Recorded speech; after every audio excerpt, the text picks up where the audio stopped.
Okay, forgot to turn the camera on, but I got her back together. But I had to get a new bar because the bar was so worn.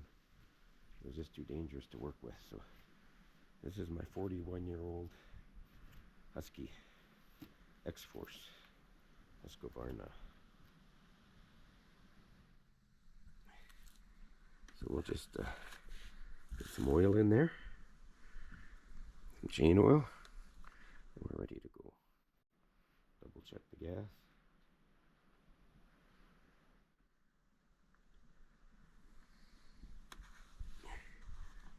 Chain oil's actually got a quarter in there. Still got some gas. Okay. Let me get some oil in here.